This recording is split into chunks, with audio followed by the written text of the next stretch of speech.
If you look up the best courses to play in Myrtle Beach, or even South Carolina as a whole, the Dunes Golf and Beach Club is always listed at the top.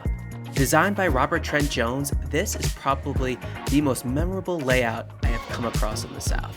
Like the fourth hole that pretty much forces you to carry the bunkers onto little to no fairway, with an approach shot that is guarded by water.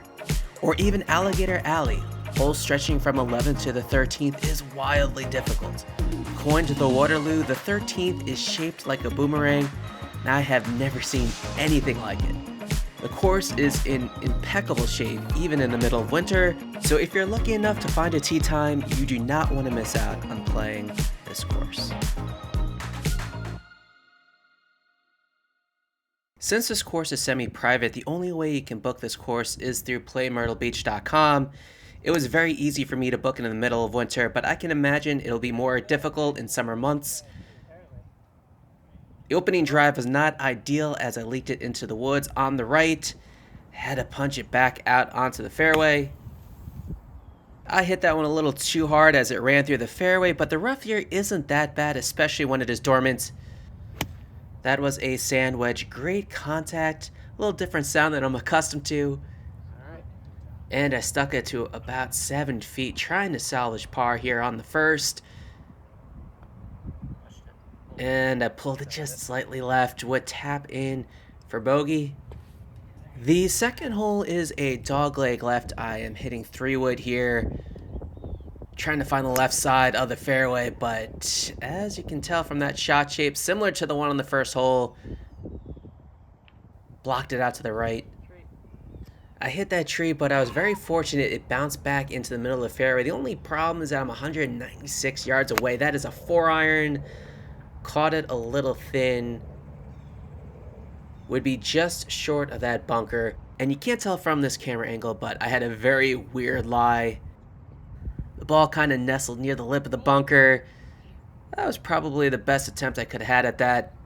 So I have this long look for par. And that ball broke hard right at the hole, so I would have a tap in for bogey. Speaking of the ball, I am using a TaylorMade Tour Response. If you've watched any of my previous course vlogs, I have used a TaylorMade TP5, but I tried something a little different. Would find the center of the fairway here. Only 167 yards. That is a 5-iron. Caught that one really well, just tugged it a hair left. Well, maybe it was more than a hair left as I got this 40-foot putt for birdie. These are the type of putts I always 3-putt. Came up well short once again, especially in the early holes when I really haven't found the pace of the greens yet.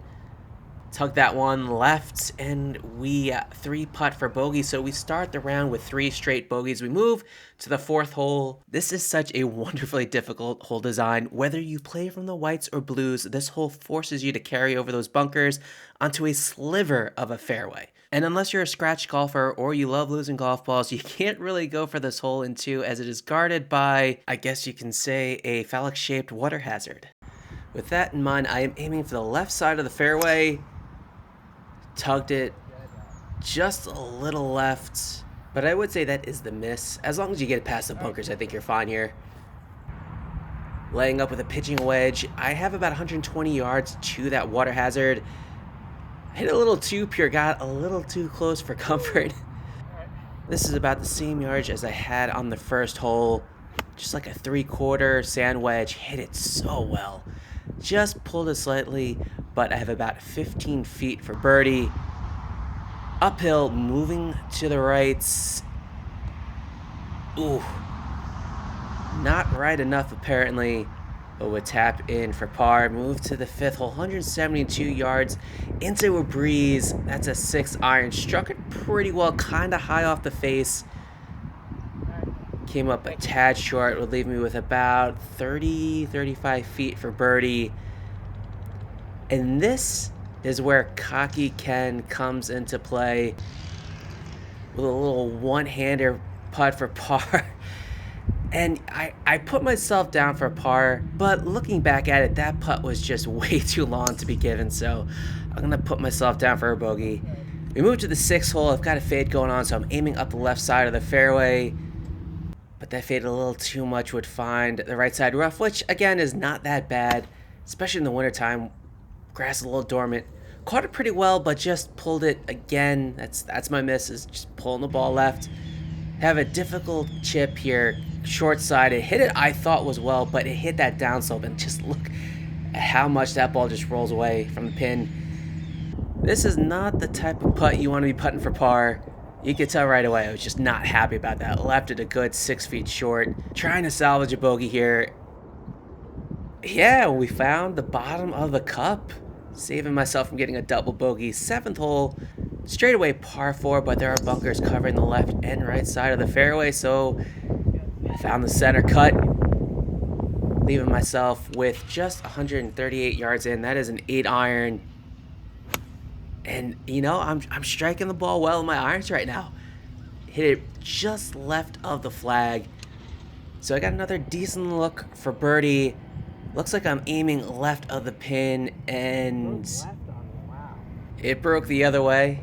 You can tell I am a master reader of the greens. But that'll be a nice tap in for par. 8th hole, par 5. Slinging another fade down the right side of the fairway. Robert Trent Jones loves to guard his greens with copious amount of greenside bunkers. So I'm laying up here with a 7-iron, chuck it very well again, just leaked it a tad left. But again, I'm in this nice patch of rough. Sit down. That ball kind of jumped on me a little bit. 10.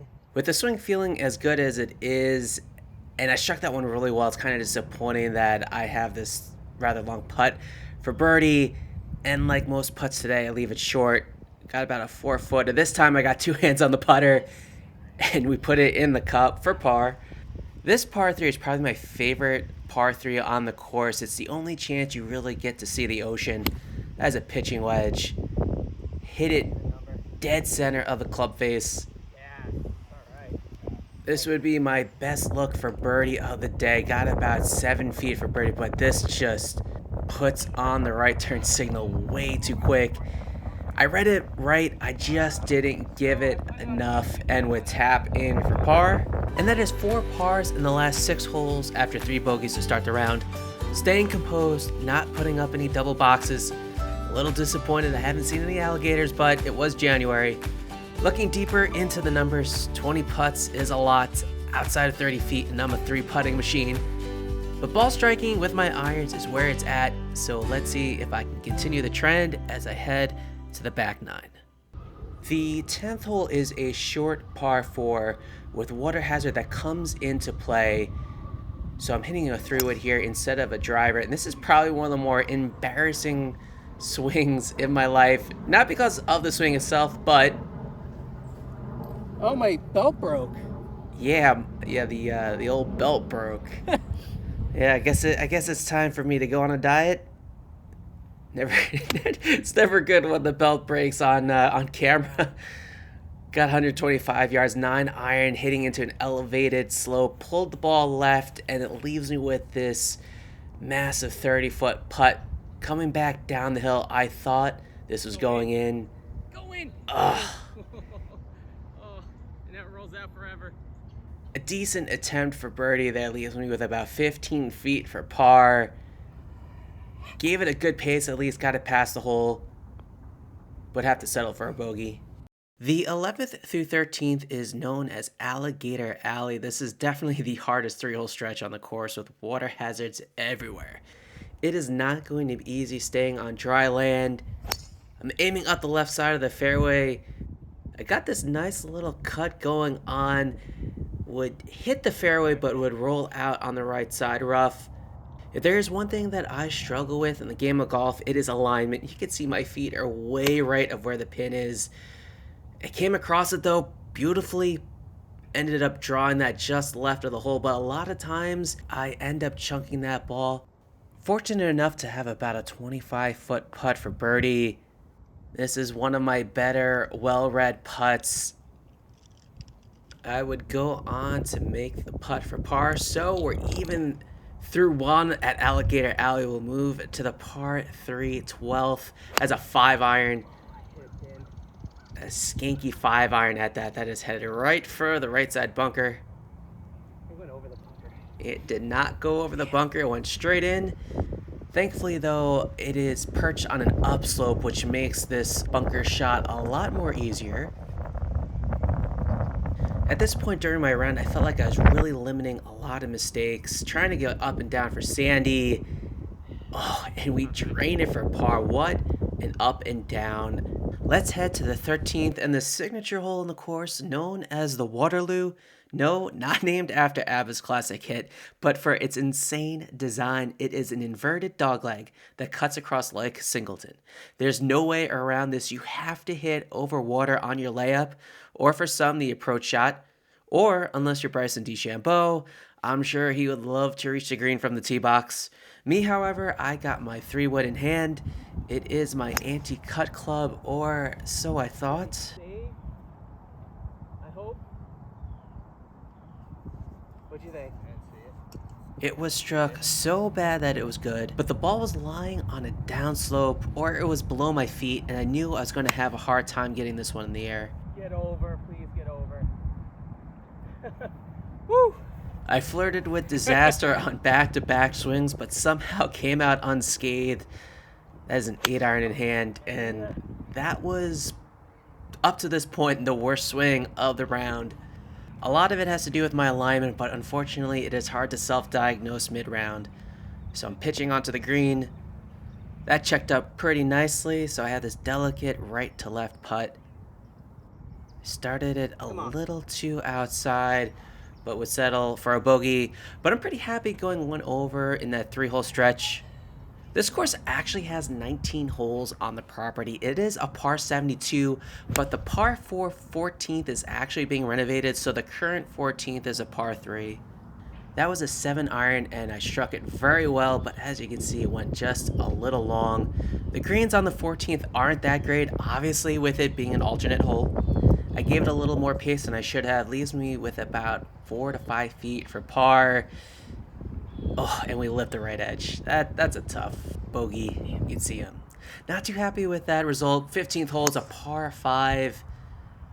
I got the rights going on just a little bit, but just left enough to avoid the trees and hit over that fairway bunker.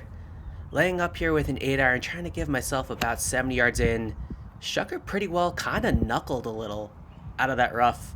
Leaves me with a delicate pitch shot hitting into a slightly elevated green. I caught it a little thin, but I got a very friendly bounce. Stay there.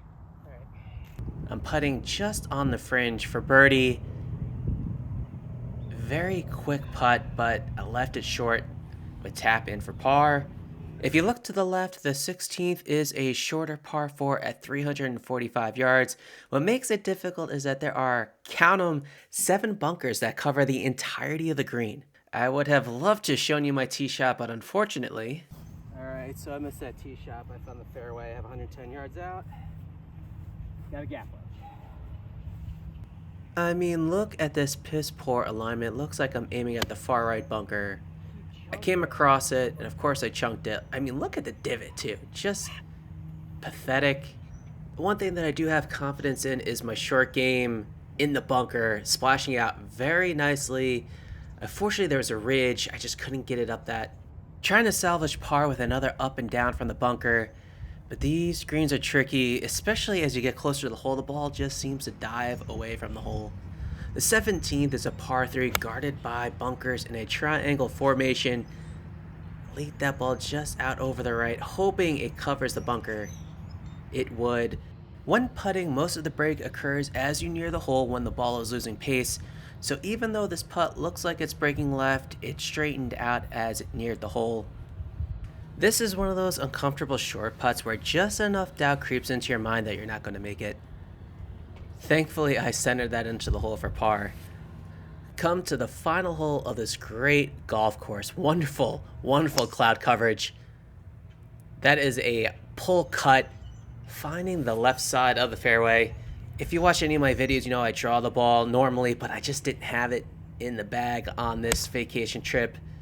That is a 7 iron from 153 yards, going directly at the pin. I thought this would be like a tap-in birdie. Instead, it rolled just past the pin, so I got this 15-foot putt for birdie. I missed on the low side, but looking back on this round, I have to say my putting wasn't that bad. Had a few 3 putts, but overall, I definitely feel like I shaved a few strokes off with my putting. The back 9 was really solid with only 4 bogeys for a final score of 80. What really impressed me throughout the entire round was that I did not compound any mistakes.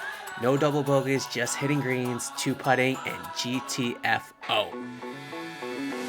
As for this course, well, I think the area will speak for itself. This is a great course. Robert Trent Jones really outdid himself on this one. The hole designs are really unique.